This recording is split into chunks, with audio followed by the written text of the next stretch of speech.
Recentemente, por volta de 2006, 2007, começou-se a verificar uma série de ações em instituições de ensino espalhadas pelo mundo, no intuito de repensar os ambientes de aprendizagem, ou em inglês, Learning Space, para não só otimizar e potencializar o processo de ensino-aprendizagem, mas também adequar os ambientes às novas necessidades e realidades dos estudantes. É a famosa geração Y, e mais recentemente a geração N ou NET, geração de rede ou digital. A proposta dessa pequena apresentação é apresentar algumas dessas iniciativas a fim de subsidiar a possibilidade de repensar novos ambientes de aprendizagem. Como podemos ensinar fora da caixa ou sem apenas reproduzir o processo? Eu sou o professor Dilermando Piva Júnior e atualmente sou o coordenador de Educação à Distância para Ensino Superior do Centro Paula Souza, FATEX. Preparados? Então vamos lá. Para começarmos, vamos ver algumas verdades e tendências na área de educação. O que consideramos aqui pressupostos para pensarmos em processos de reestruturação. Segundo o Forrester Research, que é uma empresa de pesquisa na área de tecnologia e mercado nos Estados Unidos, 80% do aprendizado total das pessoas acontece fora da sala de aula. No livro de Jeff Berman, Shift Happens, encontramos uma estimativa realizada pelo Departamento de Trabalho dos Estados Unidos, similar ao Ministério do Trabalho aqui no Brasil, que indica que um aprendiz nos dias atuais terá entre 10 e 14 diferentes ocupações, sendo a maioria em diferentes atividades, até os 38 anos. Isso mesmo. Uma pessoa começando a trabalhar com os 23, 24 anos, ele passaria quase que por um trabalho diferente por ano. Segundo Richard Riley, que foi o secretário de Educação dos Estados Unidos no governo do presidente Bill Clinton, e posteriormente governador do estado da Carolina do Sul, disse, quando era secretário da Educação, uma frase célebre, que os 10 postos de trabalho que demandarão mais profissionais em 2010 sequer existiam em 2004. Segundo o site Careercast, em seu ranking com 200 principais empregos no mundo, os 10 mais votados em 2012 foram engenheiro de software em primeiro lugar, engenheiro de software para web, estatístico segundo, gerente de recursos humanos em terceiro, higienizador dental em terceiro, não é dentista não, é higienizador dental, planejador financeiro, audiologista, terapeuta ocupacional, gerente de propaganda online, analista de sistemas e matemático. Vejam que desses 10 primeiros, 4 não existiam em 2004. Não chegam ainda a ser os 10 postos, mas a tendência é bem forte. Enfim, estamos preparando estudantes para empregos que ainda nem existem, que usarão tecnologias que ainda nem foram inventadas e para resolver problemas que nem sequer conhecemos. E para aumentar a complexidade do processo, estamos trabalhando com estudantes de uma nova geração. Nós, que possuímos mais de 30 anos, somos classificados como a geração X, que geralmente gostam de apenas assistir os programas de TV. Espectador passivo, encaramos que a escola é um lugar sagrado, é um santuário do saber. Trabalhamos com a tecnologia, mas apenas o básico e aprendemos de forma linear, começo, meio e fim. E de preferência, uma coisa por vez. Somos os imigrantes digitais. Nascemos antes das tecnologias que utilizamos hoje. Já os nossos estudantes, que em sua maioria têm menos de 30 anos, são classificados como geração Y. Eles não gostam muito da TV, eles preferem o computador, pois podem agir como sujeitos ativos do processo. Estão continuamente conectados, falam uma linguagem própria, são influenciados por seus pares e não por seus pais ou professores, fazem várias tarefas ao mesmo tempo, estão navegando na internet, escutando música, vendo o que está passando ali na TV e ainda falando com os amigos no Skype ou MSN. são extremamente imediatistas, trocam o menos presente pelo mais futuro e são muito, mas muito criativos. Gostam de inovar. Vejam que são duas gerações completamente diferentes. Dessa forma, a reprodução do processo de ensino frequentemente não funciona e, pelo menos, não gera uma grande efetividade. A mesma ideia da diferença entre as gerações X e Y pode ser visualizada nessas figuras. Geralmente nós, quando chegávamos da escola, para descansar um pouco, íamos à frente da TV, assistíamos à sessão da tarde ou coisa similar. Hoje, quando o jovem chega da escola, ele tem uma infinidade de coisas para fazer e geralmente faz várias ao mesmo tempo. Essa menina mostra bem a forma como os jovens hoje interagem com a tecnologia. Ela está acessando a internet no tablet, falando no celular e ouvindo música no iPod. Enfim, a revista Time e muitos outros veículos de comunicação já apresentaram de forma ampla e bastante abrangente algumas características dessa geração digital. Basicamente, eles já nasceram em meio à tecnologia. Jogos digitais e computador já existiam quando eles foram concebidos. Eles convivem excepcionalmente bem com a tecnologia e, o mais importante, gostam de utilizá-la. Participam de grupos, comunidades virtuais, MSN, Skype, SMS, Twitter, formam a base da comunicação com seus amigos. Mesmo que eles estejam apenas a alguns passos, alguns metros de distância. Possuir blogs ou páginas na internet é o básico. O tempo de foco é muito, muito rápido. Por isso a distração é muito frequente. A sensibilidade audiovisual é bem mais desenvolvida, gostam de liberdade e de coisas com sua marca pessoal. É a personalização aí. São multitarefas e gostam de trabalhar em grupo, cooperativamente e colaborativamente.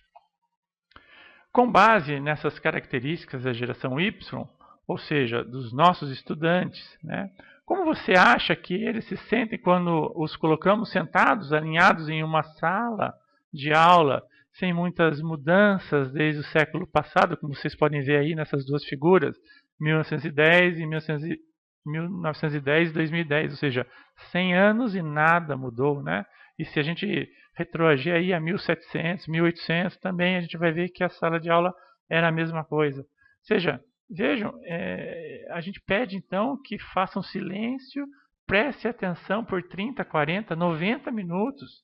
Pois é, isso mesmo. Eles podem aguentar no máximo 5 minutos.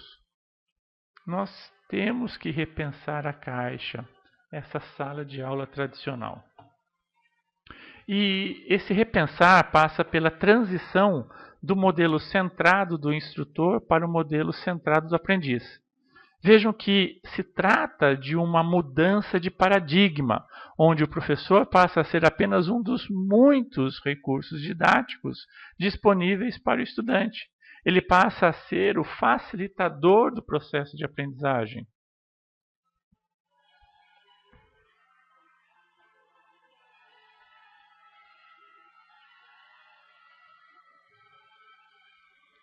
É importante ressaltar que, pelas características dessa nova geração, sua participação em qualquer atividade está diretamente relacionada à possibilidade de poder criar, imprimir sua marca pessoal, distribuir isso para quem e da forma que bem entender, e como início ou fim do processo, ser o consumidor dessas informações também distribuídas.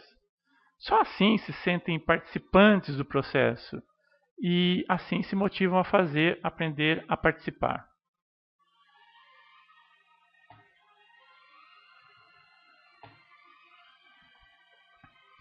O que ocorreu foi uma mudança real na forma de educar. No século passado, o conhecimento significava a quantidade de coisas que você conseguia lembrar e repetir.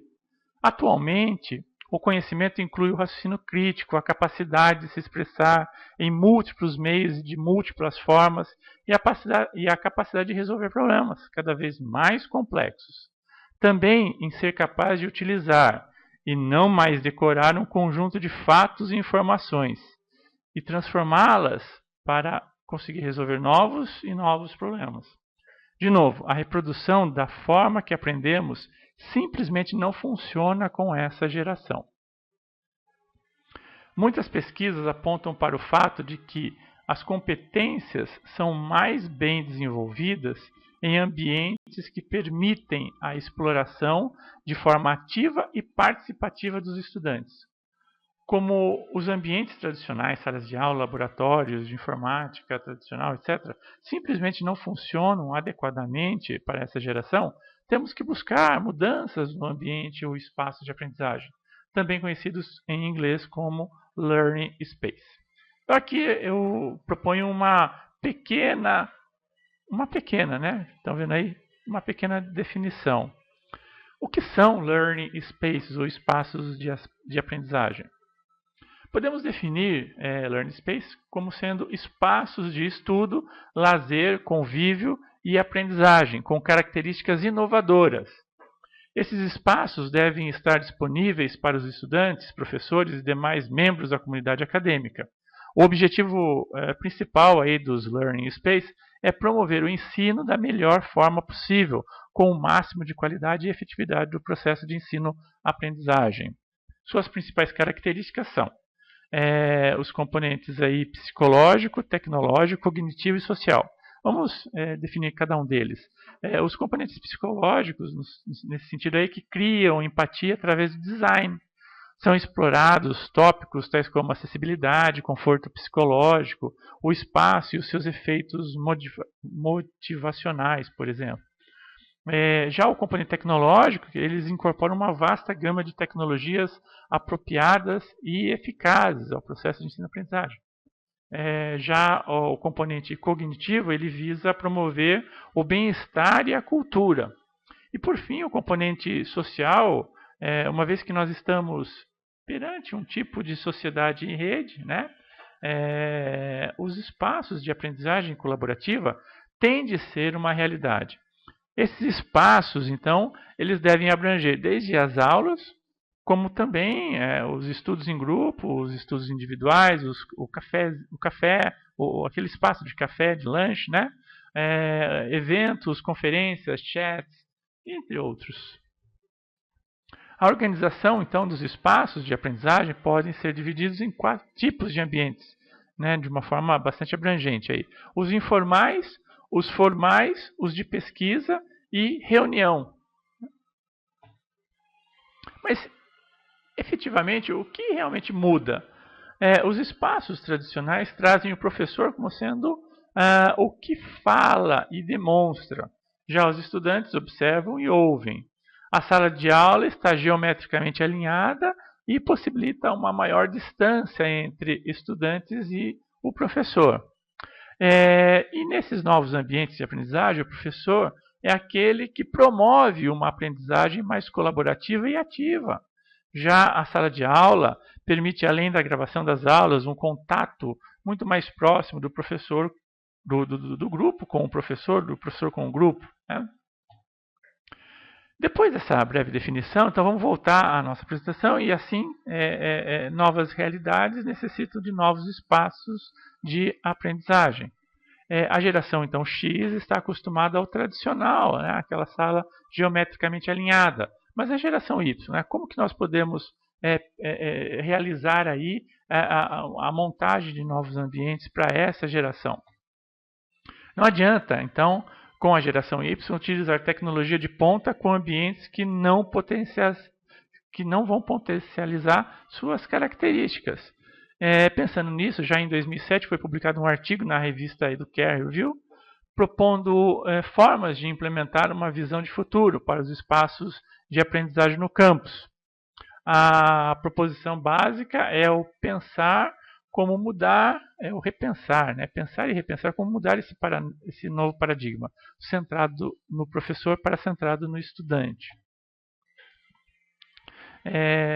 O artigo propunha, então, algumas questões que serviriam de reflexão para a proposição de novos ambientes de aprendizagem. Nesses novos ambientes, os estudantes podem dialogar entre si, podem trabalhar o mesmo conteúdo de diversas mídias e de forma ativa, podem trabalhar em projetos em grupo, podem interagir de diversas formas, criar, cooperar, publicar e utilizar, podem apresentar os trabalhos publicamente, ensinar outros alunos, dar e receber críticas e comentários. Enfim, os ambientes conseguem ressaltar as características que são inerentes a essa nova geração? Como objetivo de fomentar a criatividade de diretores e coordenadores pedagógicos, vou apresentar aqui agora algumas iniciativas de universidades ao redor do mundo, algumas tradicionais e bem conhecidas. Tomarei como referência um livro publicado em 2007 intitulado Learning Space. O livro traz, em seus 14 capítulos, 39 estudos de caso de renomadas instituições ao redor do mundo, como, por exemplo, MIT, Stanford, Virginia Tech, Duke, entre outras. Além disso, nós vamos utilizar, para compor toda essa referência, outros livros e artigos nessa mesma área. Vamos lá ver algumas iniciativas, então? A primeira delas é a Virginia Tech.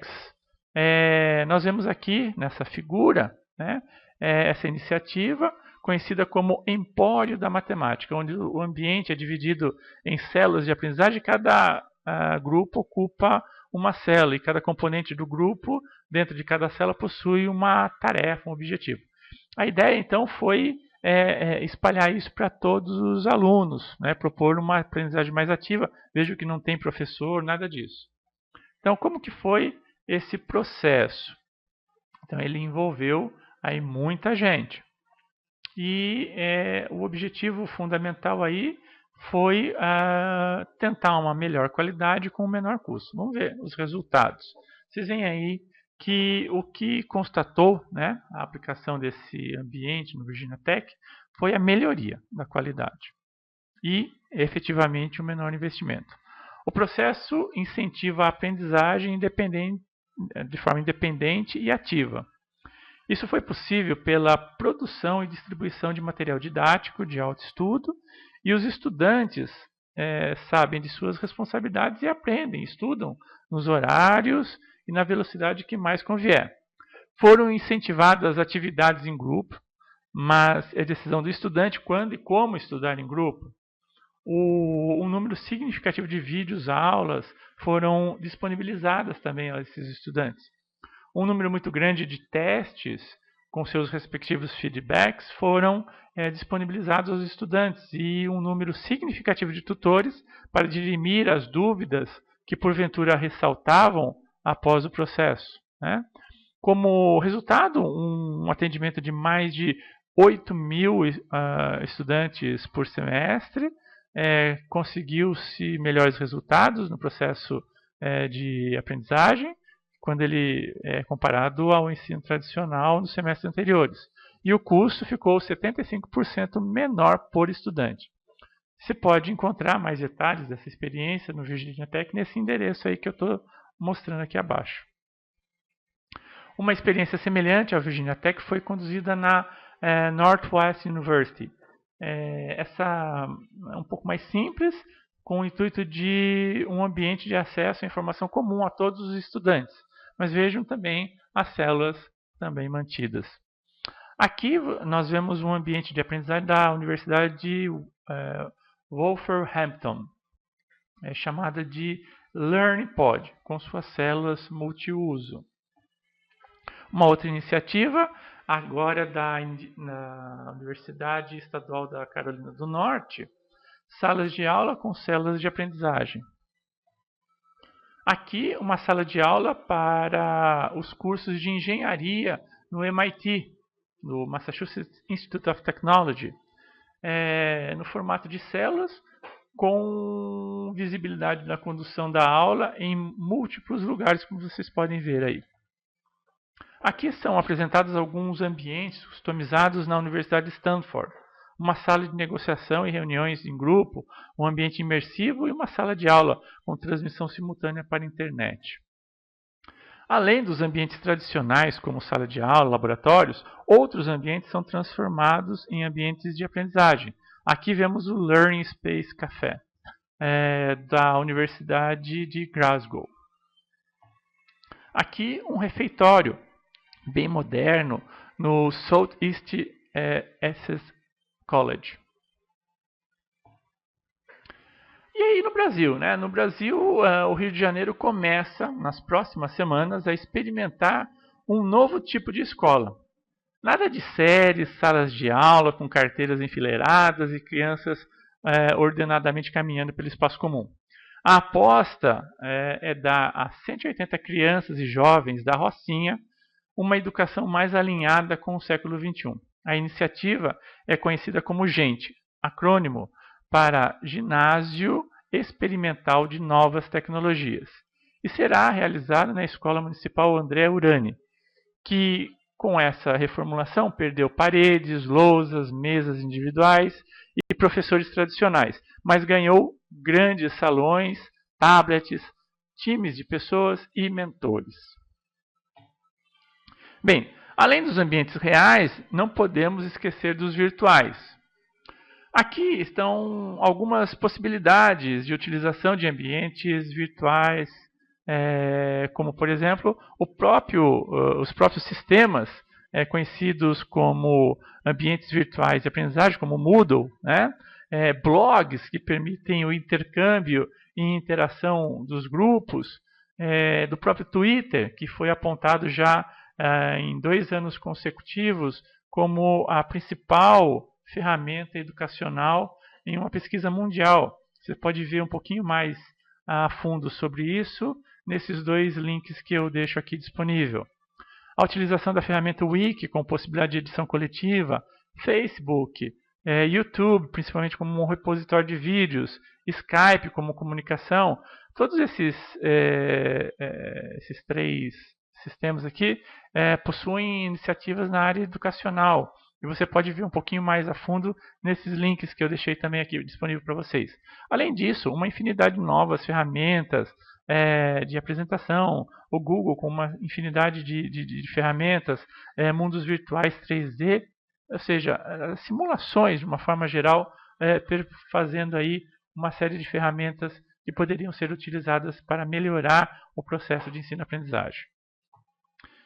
Bem, espero que essa pequena apresentação possa ser mais um motivador do processo criativo e de inovação das instituições de ensino. Muito obrigado. Meu nome é Edilio Armando Piva Júnior e meu e-mail de contato é pivajr@gmail.com. Obrigado e sucesso!